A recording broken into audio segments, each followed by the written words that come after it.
Hello, everybody. Welcome to another episode of All Queued Up, your review podcast tied to streaming services like Netflix, Amazon Prime, Disney Plus, HBO Max, etc., etc. I'm your host, Greg Dietz, and with me always is Maya Donna Fisher. How's your week been? I wish I could say it's been a great week. Same. It's yet another week of bad news. I had another friend pass away that I found out about Saturday night, which was heartbreaking and just a gut punch. That sucks. Yeah, I'm sorry, man. It's just it's never easy, you know. You never like hearing any of that news. Other than that, just I did do, me and Madison got some one-on-one time and went to the comic book shop on Saturday morning and afternoon and spent a few hours up there for the uh, miniature painting class that they hold periodically. They used to hold them about once every month to every 6 weeks. Then the pandemic came along. They had one earlier this year, but unfortunately, Madison and I didn't get to go because I wasn't feeling the best. That was back in like February or March. And then they had one this weekend. And I was like, I've got this going on. And she's like, can I go too? And I was like, you want to go? And she's like, yeah. I was like, absolutely. So she painted 3 miniatures while we were up there. I'm working on one. I can actually send you a picture of it right now. It's a work in progress, and that's the thing. Miniatures look like shit until you get them done. But it's called a Balor, but it's reminiscent of a Balrog from Lord of the Rings. Okay, yeah, gotcha. In its right hand, it's holding like a big fiery whip, and in its left hand, it's holding like an energy sword.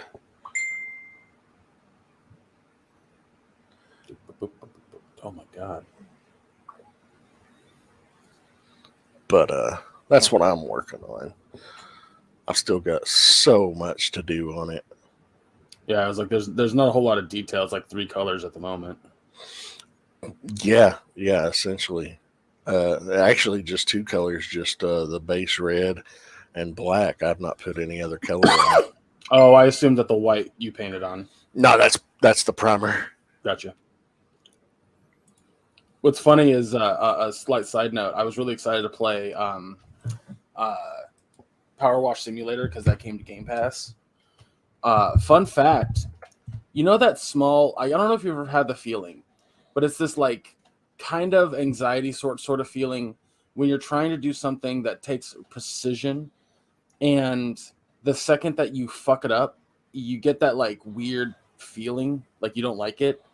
Like think of trying to stick a thread through a needle. Okay. And you just keep messing it up over and over and over, and that like and frustration. That's what I feel playing Power Wash Simulator, which is the exact opposite effect the game was meant to have. Huh.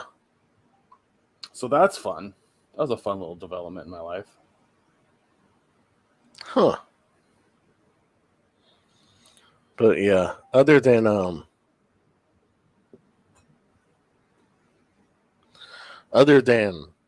that and the mini painting class, just spent a few days playing a video game that we're going to talk a little bit about later. Yeah. Before we get to that, I do, because for everybody just listening, we're gonna review 2 things today. We're not gonna review the Bill Burr special. Just wasn't in the mood for it. Like I had kind of seen some clips on TikTok of his special, and it was just, it's that older comedian that has a hard time connecting to any other audience than the older people who were just, they turn into the get off my lawn people. and I just wasn't in the mood to watch it. I haven't been with all the shit going on in my life. So I was like, can we do something else? And we both have PS Plus Premium. You don't really need Premium, you just need extra. But regardless, was a new game that came out, Stray. A little kitty cat cyberpunk game. And because it's such a short game, Maya and I were like, why don't we do our first ever fucking video game review on the podcast? So we're technically still doing a streaming entertainment. That's what we haven't broken that rule yet. Yes, we have. Shh. But yeah, so but before we get into that, I do want to bring up something that I thought was kind of interesting. Last night I found out that the Jackass crew had done a Shark Week a year ago. Oh yeah, Poopsie. So they did one this year. And because of what happened last year with Poopsie getting his hand like ripped open by a shark, they wanted to figure out a way to get Poopsie back in the water and not like basically help him conquer his fear. Yeah, I saw an article about that yesterday, actually. It's like, I highly recommend it if you like Jackass. It's hilarious. But at the end, because my dad was like, you know, he was like, oh, it's just going to be kind of like dumb Jackass stuff. That's fine. I'll watch dumb Jackass stuff. That's fun. But what we both discovered is that it's this kind of weirdly heartwarming story about a group of friends trying to help their friend conquer a fear. That's what it is. It's awesome. And he gets back in the water and he's swimming in open water with sharks. Yeah. And he's so like, you did watch it. Oh, I didn't watch it. I just read the article. Oh, okay. Yeah. And he was like, I'm not afraid anymore, which is great because now I can get back to surfing because I love to surf. Yeah. So that was awesome. He really still doesn't have full use of his hand. He's still going to rehab and physical therapy for his hand. Yeah. Like he can make a fist about that far. Like this one go the way, this one can go about that far. At least to the filming of that special. But yeah, I highly recommend it. Like if you're a Jackass fan. Why were we calling him Poopsie? It's Poopies. Poopies. Because I always fuck it up. No, I fucked it up first. It's Poopies. Oh, sorry. I always fuck it up. Every sorry, Poopies. Like you're going to be listening to this one day. Yeah, no shit. I don't think he listens to podcasts at all. My favorite bit, though, the one that probably made me laugh the most was Dark Shark. I don't know if you remember Dark Shark from the movie. Yeah. Jasper's dad. Yeah, Jasper's dad. So he's there. And what they have him do, because what's funny about him is he is this like rehabbed gangbanger from LA who is afraid of most animals. Birds. Afraid of birds. Really he's afraid of birds, spiders, snakes. Like he's afraid of a lot of animals. And skydiving. He's definitely afraid of sharks. And but what they would do for him is that they put him in a glass bottom boat because it's still Shark Week, it's still Discovery Channel, so they still want to like educate you as they're entertaining you. Yeah. And one of the things they talk about is sharks have this sense that they can sense electronic like magnetic waves, if you will. Every living creature puts off some sort of electromagnetic frequency. Electromagnetic frequency. Sharks can detect that. However, electric eels have evolved to send off that wave in a small, minute way to attract baby bull sharks. And then when those sharks get close, they hit them with that like 600 volts, knocking the shark out, and then the eels eat the shark. So they wanted to study that. And what they've learned is that if the shock wave is not shock wave, but if the shock is large enough, it'll deter sharks. And it's not a lot to for you to feel it in the water either. Which is wild. So they told Dark Shark, okay, so you're going to get in this glass bottom boat, and when a shark gets near, you're going to hit the button, which will send off a shockwave that'll deter the sharks. Of course, Dark Shark, is freaking the fuck out in the boat. But then it cuts to Wee Man, and he goes, "What Dark Shark doesn't know is that we put a dog collar shocker around his neck. So every time he presses the button, I press my button." Hilarious, dude. So fucking funny. At first, Dark Shark was like, "I think you guys fucking put it on wrong." Like he didn't know it was a dog collar. It's just so fucking good. Highly recommend it. That's awesome. Anyway, the other thing we're going to talk about before we get into our reviews, Comic-Con happened this weekend. And there was a lot that came out of it, specifically for Marvel. But yeah, they showed off more footage of Black Adam, and they showed a larger trailer for Shazam. You didn't like Shazam, did you? Hated it. Yeah, because... Well, I won't say I hated it. Let's just say that I did not care for the portrayal. And I know it's more accurate to the comics, more recent that he has been portrayed that way.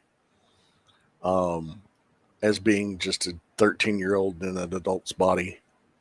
Well, I would argue it'd be weird to have a modern take on Shazam and have your teenager be a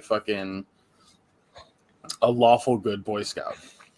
No, and I agree.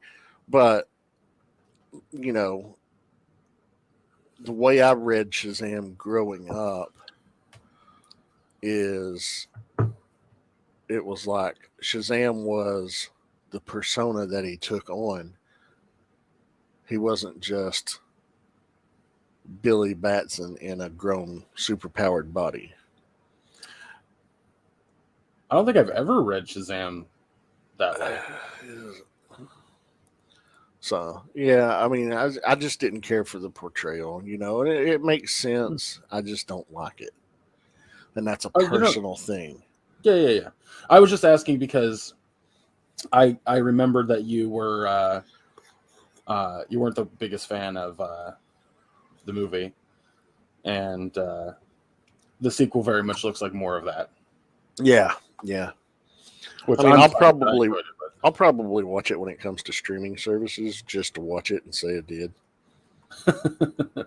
Well, what I'm hoping, because like DC is all over the place with like they need a Kevin Feige, and I'm really, really, really hoping, and I only say they need a Kevin Feige because they need a head that's like taking the entire story in a direction, but then letting directors and writers kind of do what they want with the overall story of the movie itself. Because that's been working. What I'm hoping to see is that the Flash movie that's supposed to come out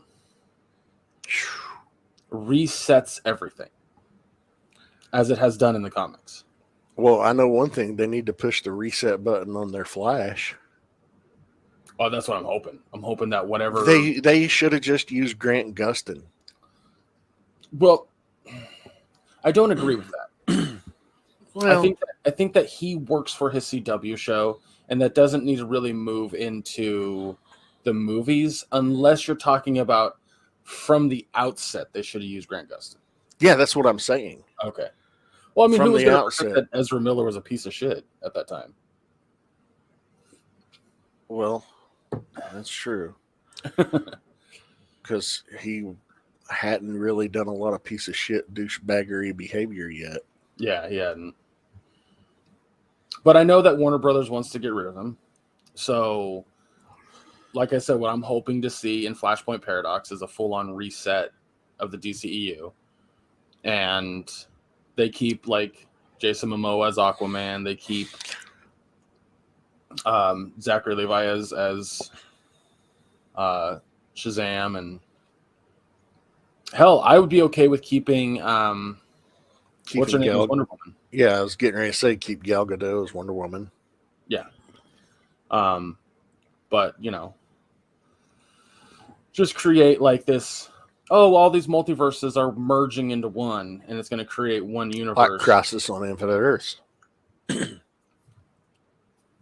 what I'm hoping. But we'll see. And then from there, and then from that launching point, they can, you know, do a a better shared universe sort of thing like Marvel has, because that is a fun thing about Marvel and DC is this, like, you have all these characters with their own individual comics, but they all live in a shared world. And so you got crossovers and big team ups, and it's fucking rad. That's what I loved about those comics. And the fact that DC just can't nail it right now is heartbreaking. But on that note, I would just rather they make good fucking movies. They don't have to be interconnected. Just make consistent good fucking movies. that's fair. Yeah, that's fair. But I still want them to be merged. I still want it to be a shared universe. Oh, Because that'd be a nice happy bonus, yeah. And I know they want that. But like I said, they need that one head that's like working with everybody to move a overarching plot forward in order to do that. But we'll see if they ever get there. Anyway, Marvel had like three conferences during Comic-Con. I think Thursday they had their comic book one. And they kind of showed off like the release dates for the upcoming Judgment Day series. And there's a new X-Men one that they announced, but I don't remember the fuck what it was. Yeah, they announced that Jonathan Hickman's going to be doing a new project too, which Yeah. I don't have much information on that. I was really excited about the toy news that I saw. Something that really got me excited was NECA, the toy manufacturer out of New Jersey. I think they're based in New Jersey. They always do incredible sculpts and incredible paint. Now, the quality of their figures, they're fragile. They sacrifice articulation over sculpt. So you're going to have something that looks wonderful on a shelf, but you're not going to be able to move it in many poses, which is frustrating. But, you know, you've seen those Ninja Turtles that I have. Yeah. They look fucking phenomenal. Yeah, they're fantastic. Well, they announced that they're doing a line of the original appearance Mirage Turtles, the original comic book version of the Turtles. Nice. All of them in matching red bandanas. And I'm just like, squee! I was happy. If I can buy the Donatello separate, I mean, I don't know why I say that. There's like 4 or 5 toys of Donatello that I want real bad that I just can't afford right now. Yeah, no. I was like, I want that fucking Black Ranger guy. I want the fucking one that's teamed up with Cobra Kai. I want that mecha one, like the one that looks like a mech suit. Mm-hmm. They're doing all 4 of them like that. They look badass. I don't know how expensive they're going to be, though. They're going to be just expensive enough for me to not afford them. I mean, they're being made by a company out of Japan. So I'm thinking they're going to be 3 figures a piece. Like $100 or more a piece, probably. I was going to say, do you think they're going to be build kits or are they build kits? Like a Gundam? Yeah. I don't know. Maybe. That'd be pretty cool. That would be pretty cool. Yeah, there was a lot. Like, if you don't know what happened at the Marvel panels, I don't know what to tell you. Like, it was all over the fucking news. But they did announce that that Phase 4 of the movies and TV shows will finish with Wakanda Forever. And so all we're getting for the rest of the year in terms of Marvel content is She-Hulk and Wakanda Forever. That's it? That's it for the rest of the year, and that's the end of Phase 4. August and then November. Yep. Which is crazy because, like, for a solid chunk of this year, it was like every month we had a new Marvel thing, so it's going to slow down a little bit. but then next year we're getting so much shit. It's going to be every time you turn around. It won't be that bad, because like it's a lot in fucking 2023. That is next year. Oh no, I know. I'm saying that it is a lot, but it's not going to be like phase. Hold on, phase 5. Phase 5. I have the picture on my phone. Why am I looking it up on fucking Google? You fucking idiot, Greg. All right. So yeah, phase 5 is Ant-Man and the Wasp: Quantumania. And that's February, isn't it? February 17th. And then in spring of 2023. The shows don't have dates. They just have quarters or seasons. Yeah. So in spring is Secret Invasion. And then May 5th is Guardians of the Galaxy Volume 3. And then of summer is Echo, which is if you watched Hawkeye, she was the girl that was deaf. Deaf girl named Maya with a prosthetic right leg. There you go. Who was the adopted niece, essentially, of the Kingpin. She's a badass. And then in the summer is Loki Season 2. And then July 28th is the Marvels, which we'll see the return of Miss Marvel and Captain Marvel, plus Monica Rambeau. And Nick Fury's in that one too, whatever. And then November 3rd is Blade, which I'm very excited about. And then the last two things of 2023. In fall of 2023 is Ironheart, which will be introduced to Riri Williams in Wakanda Forever. Mm-hmm. And then the end of 2023, like winter, going into 2024, we'll have Agatha: Coven of Chaos. And then in the spring, we'll have an 18-episode run of Daredevil. Yeah. Like, fuck yeah. I can't wait. I loved Daredevil so much on Netflix. Yeah. Oh, yeah. And the fact that Charlie got like, and then May 3rd of 2024, we have Captain America, the New World Order. Hold on a second. I got to send you a meme. Okay. Because they've announced that Charlie Cox and Vincent D'Onofrio are both back for Daredevil Born Again. And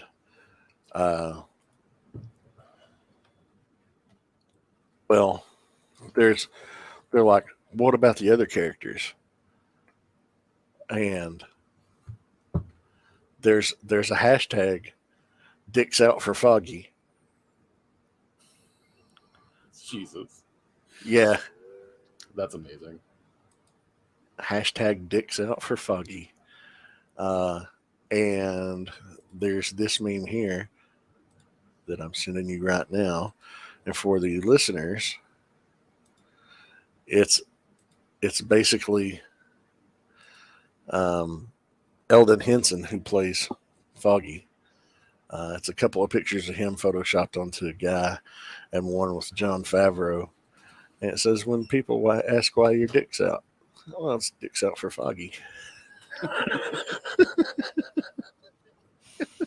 That's pretty good. That's pretty solid. To finish off phase 4 or phase 5 is May 3rd, Captain America: New World Order, which we'll see the return of Bucky and Sam. I think there's new characters being added to that too, but I don't remember who. And July 28th will end phase 5 with Thunderbolts. We were not sure because we could see that they were building that team, but we weren't sure if they were going to call them the Thunderbolts or if they were going to call them Dark Avengers. Dark Avengers, but yeah.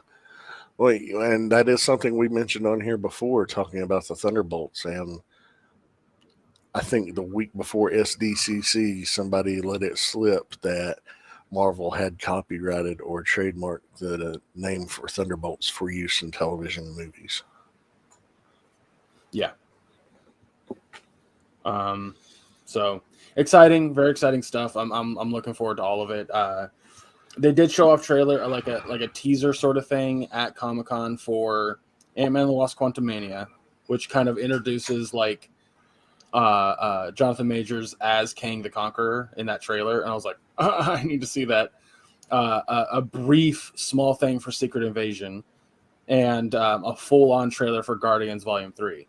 But it's not been made public because James Gunn said the visual effects weren't ready yet. He wasn't satisfied with what was shown. Very much expect those trailers, though, to come from the D23 Disney conference thing that's coming soon. Isn't that in just a couple of weeks? Let me find out. D23.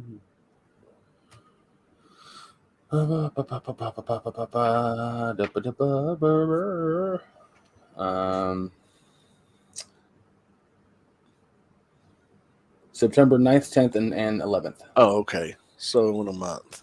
Yeah. So just over a month. But I'm looking for, like, I'm fucking stoked. And he mentioned Phase 6, which all he had was like the first thing coming to Phase 6 and the last like 2 things, which was one of them being Fantastic Four. Yes, it was like Fantastic Four was like the first thing in Phase 6, and then 2 Avengers movies. Yeah, Avengers: Secret Wars, and yeah, which is what I've been wanting them to build up to. I was like, okay. What's funny is that's the last movie in Phase 6 because the first movie is the Kang Dynasty. Yeah.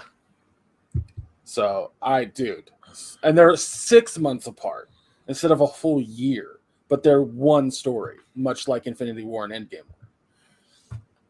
I'm so fucking excited. Like, Marvel fans. They also showed off before that, because that was Saturday. So Thursday was their comic one, Friday was their animation one, and then Saturday was their MCU one. And the animation one is cool because we're getting a bunch of shorts called I Am Groot, where it's 5 shorts of Groot as like baby Groot doing some stuff. It looks cute. We'll watch it. The other one is they showed off freshman year. Spider-Man freshman. I forgot about that one. Yeah, and that's going to be interesting. I think somebody pointed out that, because they showed off stills from that one, and you can clearly see like Scorpion and Doc Ock and Sandman. So we'll see how that plays out. But like they're like, it's canon, and everyone's kind of like, is it though? Is it canon? And then there's X-Men X-Men 97. Yeah. Very excited about that one. Like, they showed off the main team.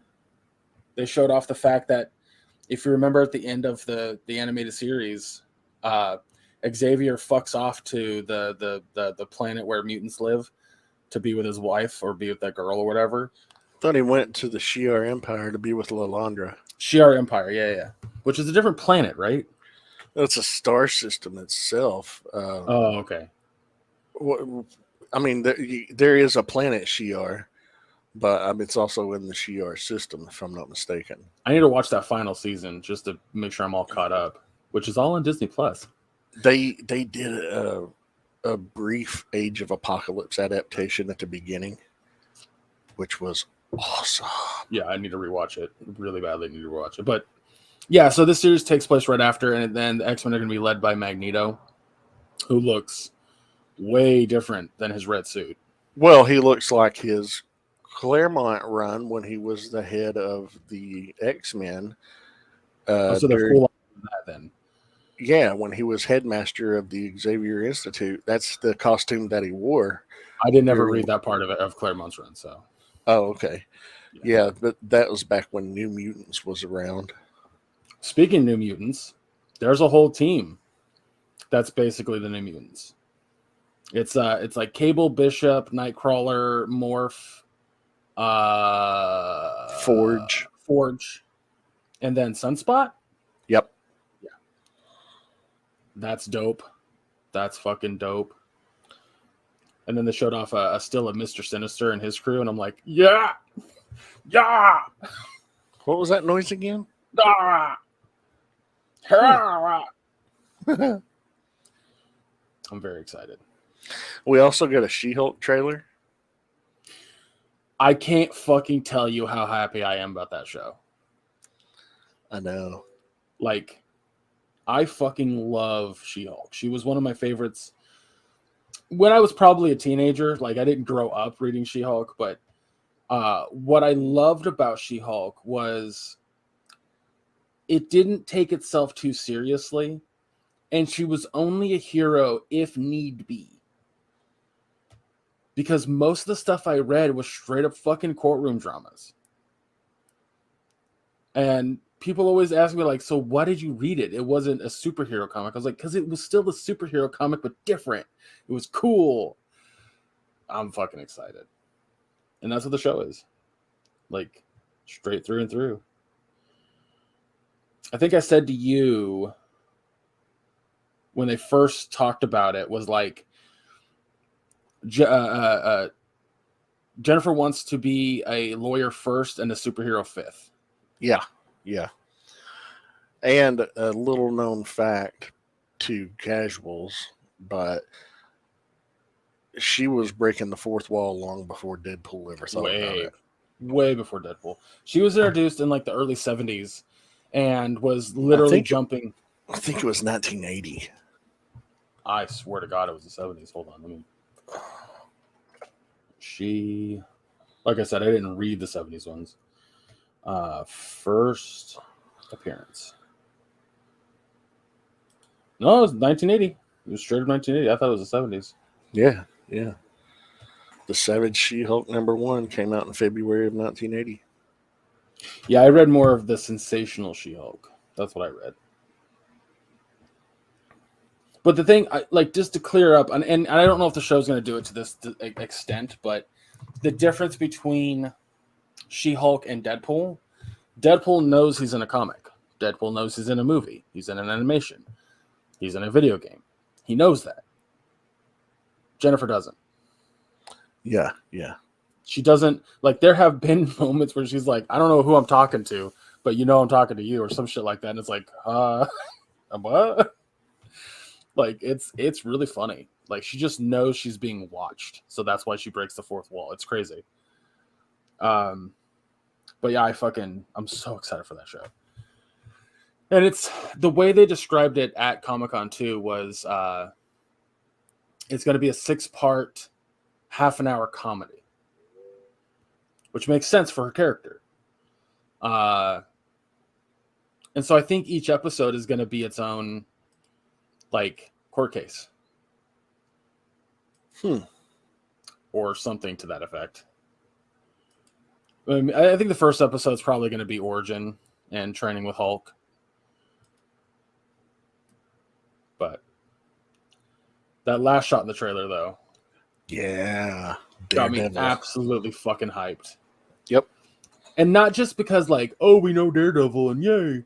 It's literally because there's an entire fucking line, arguably my favorite She-Hulk comic, where old man Captain America hires She-Hulk to defend him, but also hires Matt Murdock to prosecute him. And the reason that Captain America, or Steve at this time, old man Steve, hired both of them was because he knew that hiring She-Hulk and Daredevil as the lawyers in this case, the truth would come out. Yeah. And shocker, it was a guy hired by Red Skull. Fucking love that comic. Fucking love that comic. I don't think they're ever going to do that for the sake of the show because Red Skull's not around anymore. Steve's, in like, not like, people don't know where he is. Because in the comic at that time, like, the reason he was old was because he aged normally. Maybe a little slower than everybody else, but he aged. Like, he was a World War II fighter, and this was in the 90s. So it's like he aged normally. They did that retcon thing with him, like, being in the ice and whatnot with the Ultimates, I think, and then just kind of, like, incursioned that shit and made him young again. I don't know. I thought they did it after Heroes Reborn. It might have, yeah, I think it was then, yeah. I can't remember.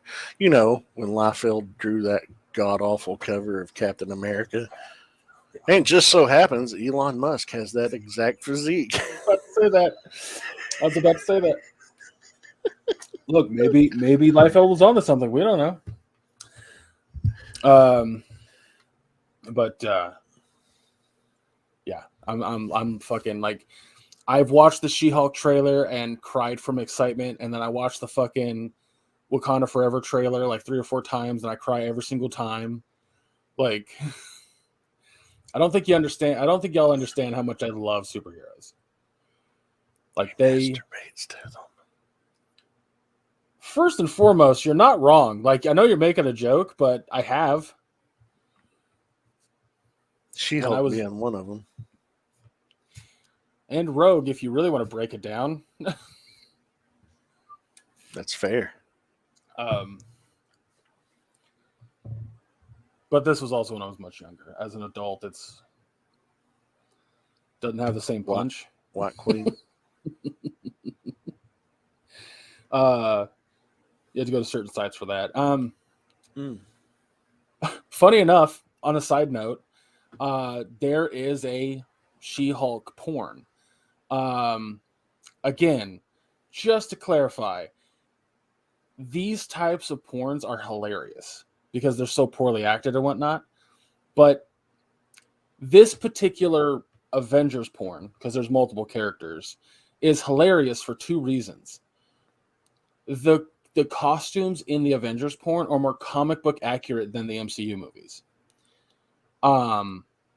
However, there is a whole scene where Hawkeye and She-Hulk get it on. Guess who plays She-Hulk? Don't know. China, the wrestler, who's dead now. Oh.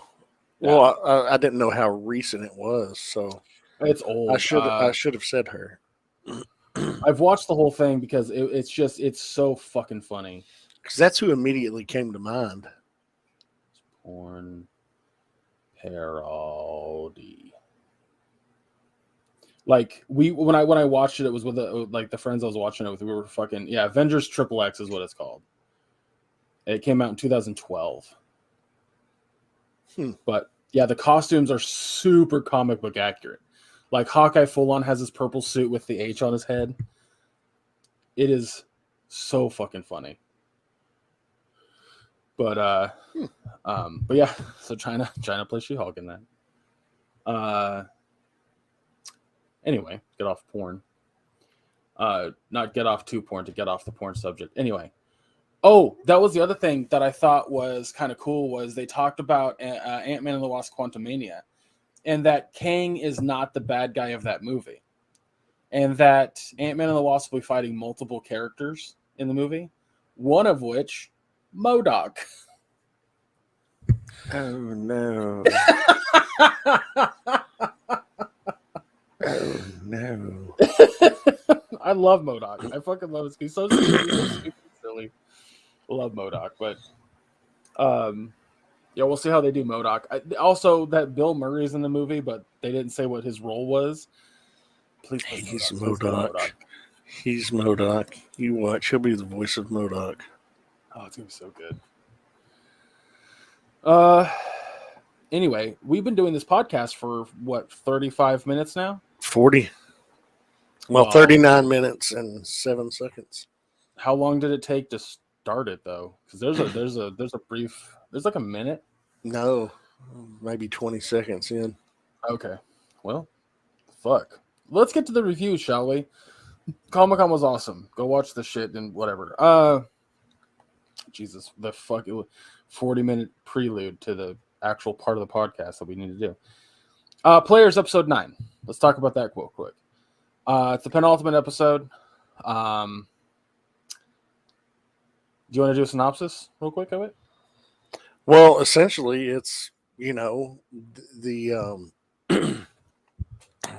Team Fugitive has made it to the finals of the League Championship Series, and they're facing TSM, who they have faced in the finals before.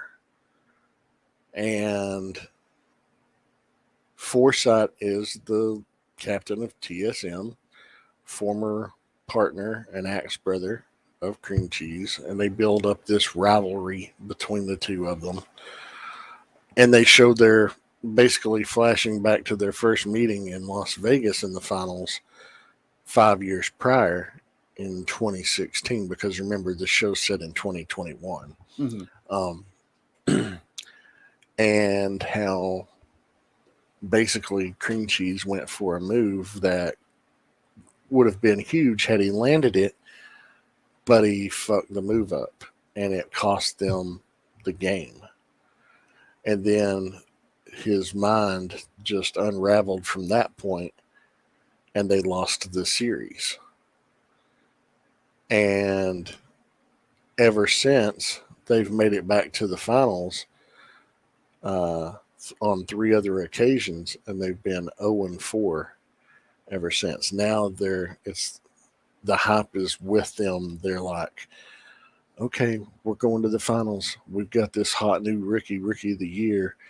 We've been on a hot streak. We just took out Cloud9. We took out, the other teams that they faced. But now they got to face TSM again, and everybody's like, is Cream Cheese just going to choke again? So we see a reason why a lot of people think that he choked is because he and his then girlfriend went to a Britney Spears concert, and they think that because he didn't spend the time practicing and preparing the night before the game and went to a concert instead, it cost his team. Yeah. Which is bullshit, but no, absolute bullshit. But after they lose, that's when we see he makes that speech that he's like, we'll be back, and we're not going to win just one championship. We're not going to win 2 championships. We'll probably win 6 or 7 championships. That's where that speech came from. And it's just, It was really sad watching that. Yeah, it was. Because it's just like, dude, put the microphone down and walk away. It's what makes it so important is that the show is supposed to be a mockumentary, but it's actually doing a really good job at showing, competitors' mental health in certain scenarios. That losing can have an adverse effect on somebody's mental stability. Mm-hmm. I think that's what this show does so absolutely well, is it really showcases what maybe other sports documentaries don't. And that morale and mental health are as important as skill. If you're it's been known for a long time that if your opponent gets in your head, it can fuck up your play. Oh, yeah. But what if you get inside your own head? What if you're the block? Nobody thinks about that, except for the guys that made this documentary. Well, maybe not no one, but you know what I mean. Yeah. And it's generally not your go-to. But you see it all the time in sports when coaches call timeouts at strategic moments, like in the NFL. There's a kicker who's got to make a field goal to tie the game or win the game. Coaches call timeout, trying to ice the kicker.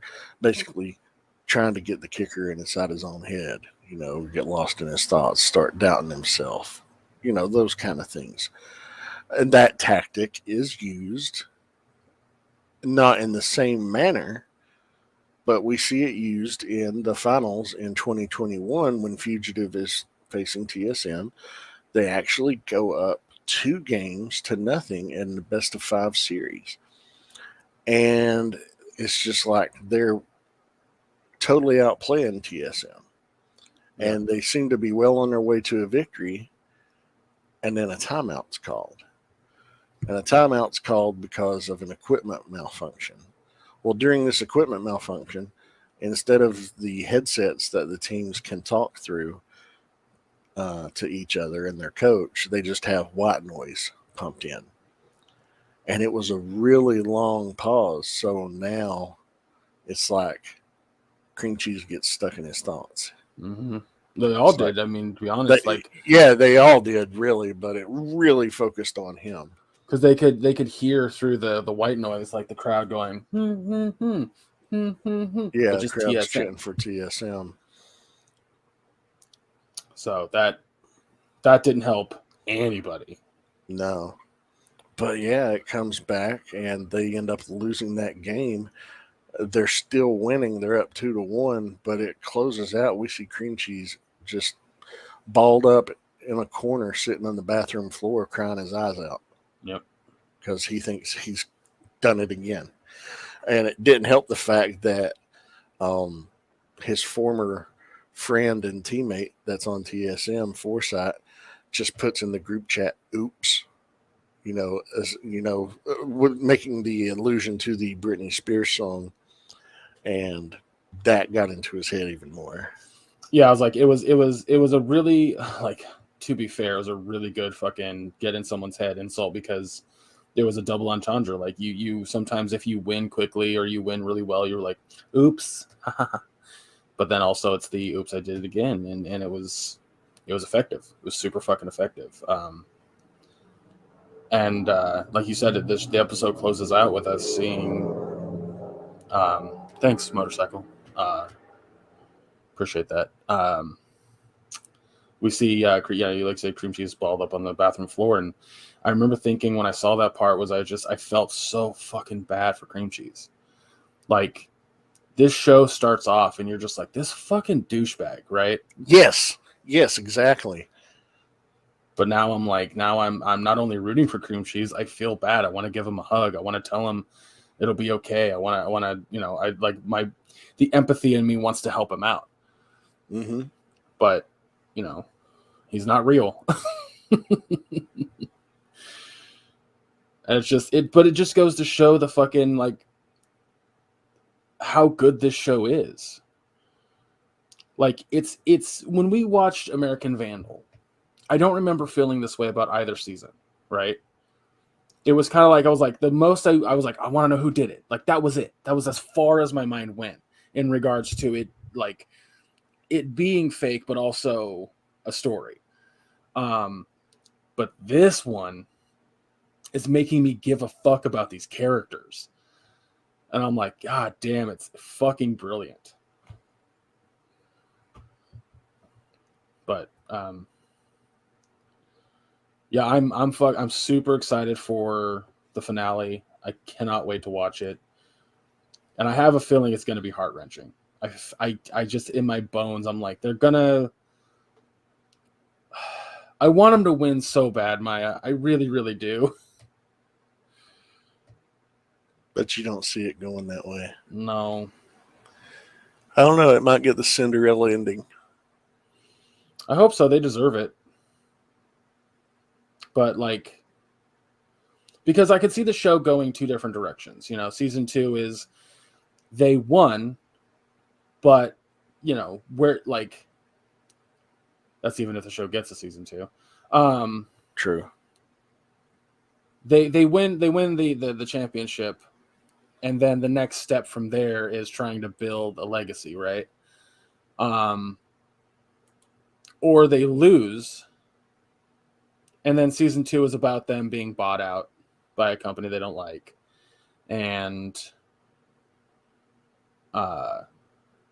see, I don't even know if a season, like, where a season 2 could go, but I in regards to them losing, other than them trying to rebuild the team, I don't know.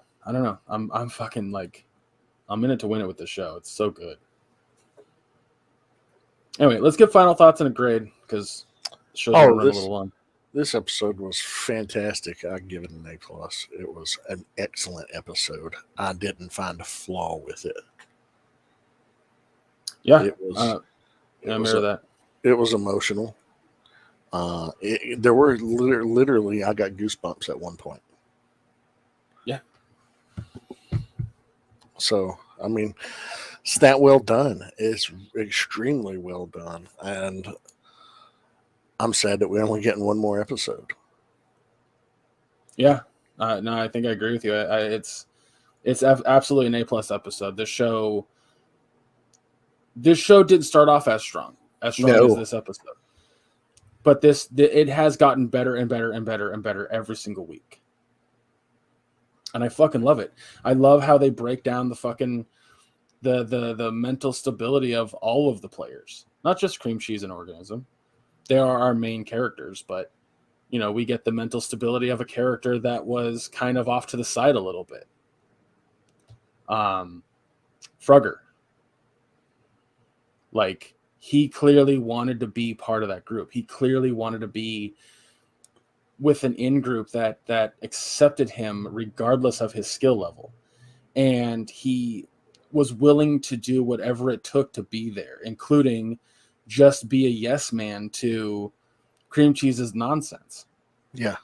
And then when he was kicked off the team, he went to a different team. And the sadness in his eyes when his old team barely acknowledged his existence. Yeah. I was like, oh, poor Frogger. Poor Frogger. So it's so clever. It's so fucking clever in how it does everything. And if you're not watching, if you guys aren't watching it, you really, really should give it a shot. It's one of the best shows that Paramount Plus has. All right, well, what's up? No, sorry. Oh, go ahead. So for the first time ever, we are going to do a video game review. Officially. I've talked about video games that I played at like the beginning of the podcast, but we've never done one that we review. So we're going to review the game Stray, which you may have heard about it. It's a game where you play as an orange tabby in a humanless dystopian cyberpunk setting. That's as baseline as I can get without spoiling it. But we'll get into the plot specifics in a moment. What I want to say is that the reason we're also reviewing it, like I said at the top of the show, is you can download this game right now if you have PS Plus Extra or PS Plus Premium. If you have regular PS Plus, you're not going to be able to play it or get it. But yeah, that's why we're reviewing it, because I think it took me 6 hours to beat, because I, was exploring. Yeah. Was enjoying the sights and sounds. My first playthrough, it took me a little over 6 hours to complete it. My second playthrough, it took me a little over 4 hours to complete it. My third playthrough, I was doing to get like random trophies that I didn't collect on my first two playthroughs. And my fourth and final playthrough was specifically for one trophy, which was a speedrun trophy. Overall, I'd say I put maybe 18, 19 hours into the game. Which is still shorter than some shows that we watch. Hell, it's shorter than most games I play. Yeah, it's real short. But it's so good. It really is. And my cat is obsessed with it. I've sent you pictures of him. Yeah. Just sitting right in front of the TV, pawing at the screen because he's wanting to interact with the cats that he's seeing and hearing on the screen. That's the funniest thing that's come out of this game, is that there have been so many videos I've seen of cats like pawing at the screen or being excited because of the cats on the screen, and I'm just like, that's the fucking cutest thing. I don't know if the developers intended for that. I know they fucking love it though. But it's so fucking many cats I've seen look at the screens, and like it's insane. But the other thing about the game that's really clever is how it allows you to traverse, right? Because cats have insane balance. Cats have a really like amazing agility, and the game doesn't say, hey, just press a button to jump up on a thing. It goes, press a button to jump up there like a cat. Like, in other platformers or platformer style games, if you want to jump from platform to platform, you press X, push forward, and hope that the character makes it. In Stray, there's just a little X on the screen, and your cat will jump up to that thing or jump down to that thing. Because a cat will traverse like a cat. But it also does really small other things like a cat. One of the funniest things to me was the walking over the keyboard. Yeah. Or when it gets the harness put on and it just flops the fuck over. Yep. Or knocking shit off of shelves. There's a puzzle very early on in the game. What the game wants you to do is knock over this paint can into a skylight. A skylight, like a big window pane, and break it so you can get inside. How does it teach you to do this? It lines up paint cans as you're getting closer to it with a triangle on it, and your instinct is, well, I'm going to go up to and press triangle. You watch the cat knock it over. You laugh because that's what cats do. You knock over the other paint cans because you're like, fuck it, I'm a cat. Chaos. And then you see the other paint can, the last possible paint can. You're like, oh, yeah, baby. Like, it's so fucking clever in how it does that. And it does that throughout the entire game. It teaches you what to do as you're doing it. And the other thing I love about the game is that the robots you interact with act like humans in regards to a cat doing something like that. Mm-hmm. Because most people, a cat will knock something over, they're just like, God damn it. Like, that's what you do. And that's what the robots do. I want to say it's closer to the ending of the game, but there's a part where you're walking around an area and you see two robots playing Mahjong, and if you jump up on the table, you just ruin their Mahjong game. It's in the one village where the waterfalls are. Yeah. Yeah, you get the Treehouse Village. You get a trophy for that too, for applying to trying to play Mahjong. But it's so fun how it does that. But then, like, so there's that main story, right? There's the main story of the cat trying to get back to its family or to its herd or whatever. And yeah, it's family. You know, it starts out you're the cat and you're separated from your family. You're just doing cat things, running and scratching on trees and drinking from puddles and chasing butterflies and running around, being a kitty. Climbing on things, jumping across things, and balancing on things you shouldn't balance on. Yeah. And they're jumping from these old rusty pipes, one section to another. And when it gets your turn to control the kitty you're playing as, it can be a male, it can be a female. It's never specified. It's never given a name. It's just the kitty. Yep. It's your cat. You can give it a gender if you want. You can give it a name if you want. Yeah. It looks so much like mine, it's not funny. Because mine is an orange tabby. Yep. But yeah, the pipe gives way and the kitty falls. And the other three are just watching it fall, like helpless. What can we do? And here's this kitty now separated. It falls into this undercity. It's a domed city. And you have no idea what year it is. There's one clue that lets you know how many hundreds of years it is after humanity. I don't think I ever saw that clue unless I just wasn't paying attention. Well, this one robot, when you're in that first village, it's like, oh, that elevator's not worked in my entire lifetime, and I'll be like 374 years old tomorrow. Damn. Yeah. So it's been hundreds of years. We don't know how many hundreds, but more than 4. Well, I think that's what I was gonna say about this game is that it tells multiple stories. Mm-hmm.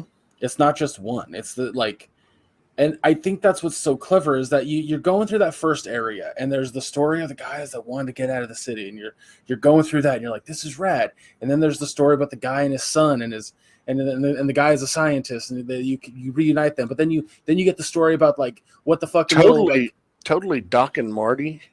Oh, 100%. Literally, there's a direct reference to the fucking gun he gives you, where he says it It takes requires 1.21 gigawatts to power this gun. Yeah. And he's wearing a lab coat, and he's got like wires that look like frayed hair. Yeah. And then his kid is wearing a fucking orange vest that looks like a life preserver and a rainbow reflective hat that Marty Jr. wore in Back to the Future too. Yep. It 100% is Doc and Marty, and it's fucking. It's awesome. Well, even the doctor, the scientist's name is Doc. Yeah, well, that was easy. That was the easy part. The other parts were making it a little bit more obvious, but. And his son was Seamus, and Seamus was Marty McFly's grandfather in Back to the Future 3. I did not catch that reference. Well, did not catch that reference. I just knew the other parts of it. But so yeah, there's that story. There's the story of like when you go from that specific village to the next village by going through the sewer system, there's a story that's being told to you visually about what happened to the humans or what happened to organic life within that world. Like the walls with the giant eyes are the creepiest fucking thing on the planet. Oh my God. They just, all of them are watching you. And I'm like, Yeah, there's these parasitic creatures that if you collect all of the memories in the game and talk to all the people in the game, you learn that these parasitic creatures were once they evolved from a bacteria that was designed to consume trash because they ran out of places to put their trash. So it was a bacteria designed to eat and break down the trash that it was accumulating. And they evolved to where they could eat more than just paper and plastic and refuse. They evolved to where they could eat metal and bone. So they're deadly to everything. Yeah. And that's its own story. And then there's the story of like when you get to the bigger city, which I'm just going to call it a city because I don't know what else to call it. There's like the story of how the robots are being oppressed, and it's just so the whole city was called Domed City 99. That was that was its designation. And then there was the slums, which are the lowest level, and then Midtown, which was the upper level. Well, the part I'm getting at is that the fact that there's multiple stories within the game. That's all I'm getting at. Like that to me is its own, not its own, but it's clever. It's clever at how it tells you these stories, these multiple stories, while the main one is just you trying to get back to your family. And we not even mentioned B12. We have not mentioned B12. I want a B12 toy. I want a B12 toy sitting on my fucking shelf. So B12, the first part of the game when you're playing as the cat, you wake up, you're hurt, you're wandering around this city and you see arrows and you can meow and cameras will, like surveillance cameras will move up and down like they're nodding at you. Signs will show arrows pointing to go in a specific direction. You'll literally see like their letters for something, hotel or whatever or something like that. And there was a couple of words and the letters for HELP literally lit up. You know, somebody is calling to the cat for help. And you follow its visual cues via the lights and the signs. And that's when you interact with the monitoring keyboard. And the cat's just walking on the keyboard and it's inputting just random garbage text. And this person's like, find me a body so I can download into it. And you download a consciousness into a little drone. And this drone has a rechargeable backpack that the cat can wear because the technology is just vastly superior to what we have now. Right. And this drone's hovering around and it's translating everything for the cat and talking to the cat. And it's translating what the robots can say for the cat. There's the story of B12. Like, His story is sad. Oh yeah, it's like, who was B12? How did B12 come to be? B12 believing I used to be an assistant to a scientist that once lived here. And then as B12's story unfolds, there's 27 memories that you can recover. If you don't go out of your way to seek the extras, you'll only see 5 memories during the story itself. Um, so he's got a rich little backstory, and these some of the memories that he recovers is just like, wow. It's just a beautifully told, wonderful little puzzle game. Well, that's exactly what I want people to understand about this game is that it's short, but there is like 20 hours of story that what other games would take 20 hours to tell you. This game takes 6. And honestly, I mean, I'm if I really enjoy a game, I will go out of my way to get all the trophies for it. This is one that I've done, and a casual playthrough, just exploring and looking for everything, will take you 6 to 7 hours. But one of the trophies is a speedrun trophy, to where you have to complete the game in under 2 hours. And I messaged Greg. I was like, I'm going for my speedrun. And Greg's like, good luck. And then I was messaging my progress. I'm like, 20 minutes in, I'm already here. And he's like, holy shit. It's like a few minutes later, okay, now I'm here. He's like, holy shit. He said, you might do this. And then I sent him a message. I'm like, an hour and 27 minutes in, and I've only got the last level to go. And he's like, well, good luck. I'm pretty sure you got it now. But it took me an hour and 47 minutes to complete it in 37 seconds. It's And fucking awesome. oh, I fucked up. I could have done it quicker. I fucked up several times. See, that's the crazy part right there. That's you realize that is the crazy part. You're telling me you fucked up multiple times and still did it in under 2 hours. Yeah, I probably could have shaved 10, 15 minutes off of it. I gotta know how you did the city part. Which part? The Midtown part? Yeah, whatever. I don't know what to call it. Well, I held down R2 to run for everything. I never not ran. Yeah, but like, so there's that. I don't want to say it because it's a spoiler. Maybe we'll talk after the show. But it's a part that I fucked up a ton at, and I couldn't figure out exactly where I needed to go. So I'm wondering how the fuck you did that part so quickly. Okay, we'll talk about it after. But yeah, if you have a PC, I think it costs what, $14.99. No, it's like a $30 game. Oh, is it $30? Mm-hmm. Oh, it's worth it. Because a lot of the people I play Fall Guys with were upset that they couldn't get it because they didn't have extra or premium. And I was like, well, it's $30, and they were like, for a 6-hour game, no thanks. I was like, I kind of understand that. And again, how do you quantify entertainment? Sure. Especially when you have a rich, heartwarming, touching story that also has wonderful, clever puzzles to work out. Yeah. That's what I want to know how you did so quickly. It's one of those puzzles I was like, I don't know what the fuck I'm supposed to do. So, but yeah, I'm gonna go ahead and give the game an A+. Genuinely, I'm not even just saying that because I'm like, I enjoyed it a lot. Like, it's so cleverly well done. Like I said, it's 6 hours. That's how long it takes to beat, and I wasn't speed running it. I was just playing it casually.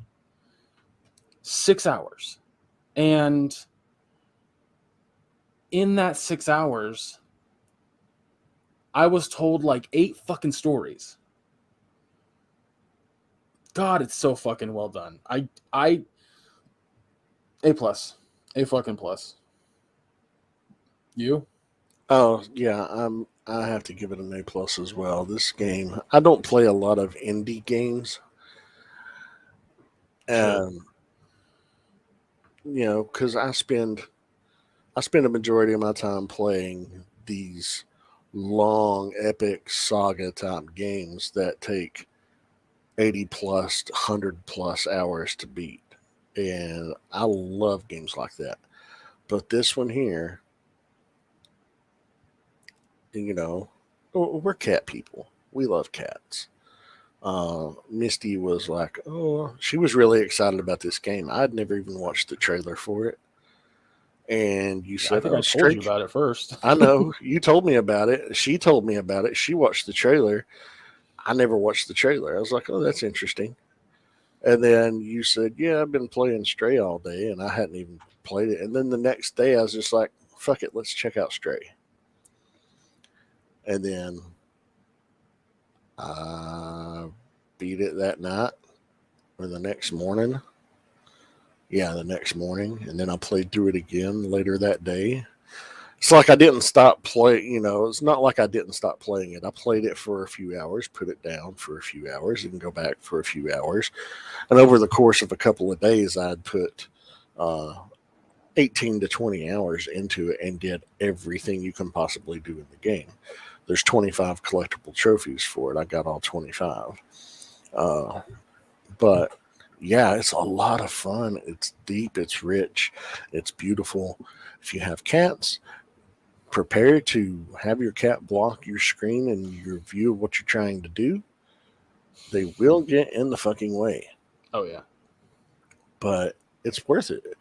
I have PlayStation Plus Premium, so I have free access to it where I was able to download it and play it.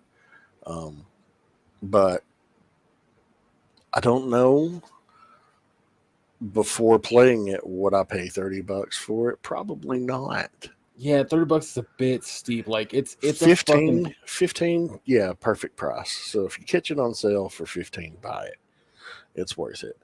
30, it's a little steep, but it's still a beautiful, wonderful experience. Yeah.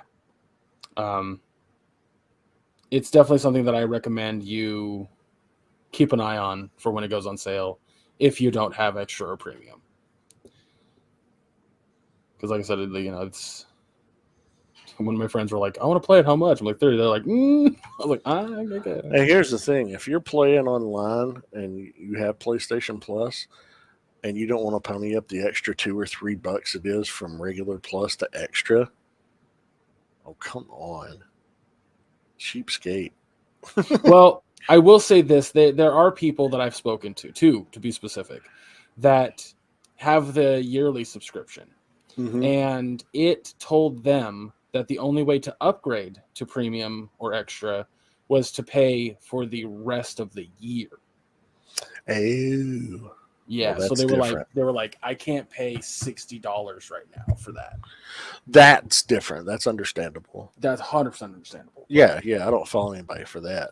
But I'm just saying if you're on a monthly thing, like, where I had PlayStation PS Plus for a year subscribed already, and I was already a subscriber to PS Now, mine automatically converted to PS Plus Premium.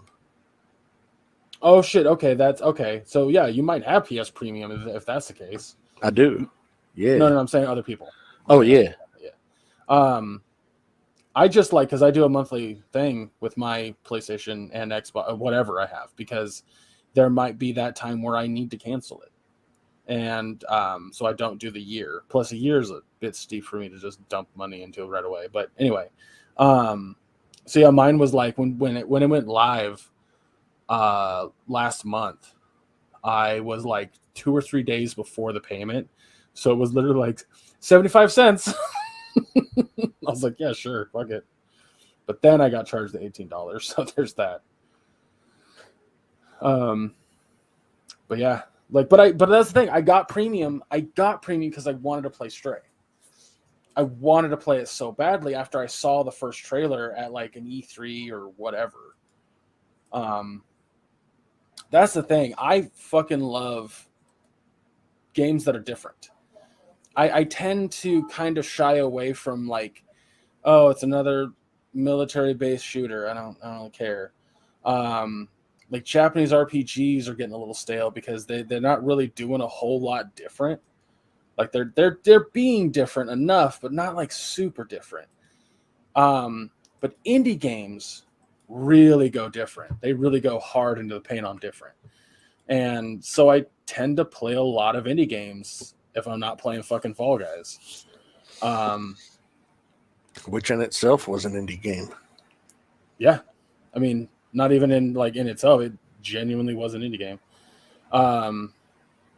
But see that, and Fall Guys definitely falls in that category of what I'm talking about. Like, I love the idea of battle royales, last man standing sort of situation. But the only ones that ever existed were shooters. And then Fall Guys comes around and goes, you can do this, but different.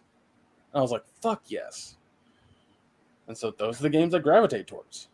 Like, maybe more nowadays than I did before, but I've been playing games since I was fucking 5.